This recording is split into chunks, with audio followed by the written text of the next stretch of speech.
Hello, I bring you greetings from the streets of Bratislava, Slovakia. You know, this place has been through a lot of wars in the past. It's quite an amazing city. People have been able to overcome a lot of difficulties. As we've talked about finishing, I want to talk about something related to overcoming victories. You know, we talked about a vision, and it's exciting sometimes to get a vision. Talked about an intimate relationship with Jesus, which is also an exciting thing. But you know, sometimes it just comes down to the point where you have to make a commitment. You have to make a decision.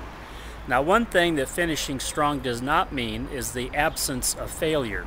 In fact, one of my favorite scriptures is Proverbs 24:16. It says, even though the righteous man falls 7 times, he rises again. That's the key, is having that attitude of rising again.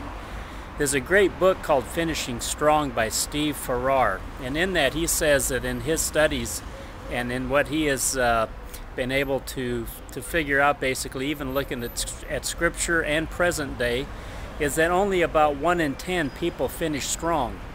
Why is that? Well, most of the time we don't have that commitment we need. So finishing strong isn't the norm, it's the exception. And so what I've talked about in our previous times and what will come in the future is what it takes to be the exception and not the rule. You know, we need to realize, first of all, in what God has called us to do, if we're going to have that commitment, what has God called you to do? Because in 1 Thessalonians 5:24 it says, faithful is he who calls you, and he will make it come to pass. So we find out what he's called us to do, we can have confidence that we can finish. Also, I think it's important, in order to have that commitment, the commitment we need is to remember that we're at war. We're in a spiritual war. There's an enemy out there. We have to keep that in mind. We're not living in peace times. Also, I think having a positive attitude is important.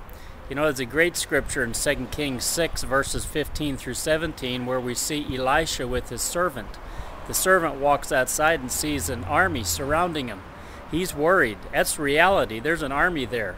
But Elisha comes out and prays that the Lord will open his eyes so that he can see even the greater reality. And that is the chariots of God with angels surrounding Elisha and his servant to protect him and to give him victory.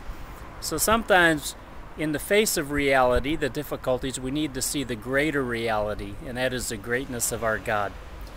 Well, you know, Jesus finished strong.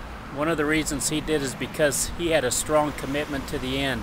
He was going to finish what the Father called him to do.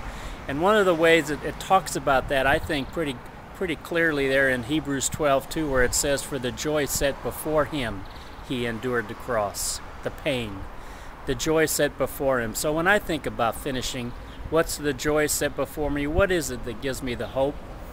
Nothing better than the line to hear one day, well done, my good and faithful servant. So yeah, that's the joy set before us, so that one day we can hear that from the Lord. He can look right at us and he'll say, well done. So, from Bratislava, Slovakia, yeah, finish strong, man. Be committed. Read more about this in my book, Finish. You can get your copy at www.shop.blessthenations.com. Okay, I'll see you later. Don't know where from, but it'll be somewhere interesting. Thanks.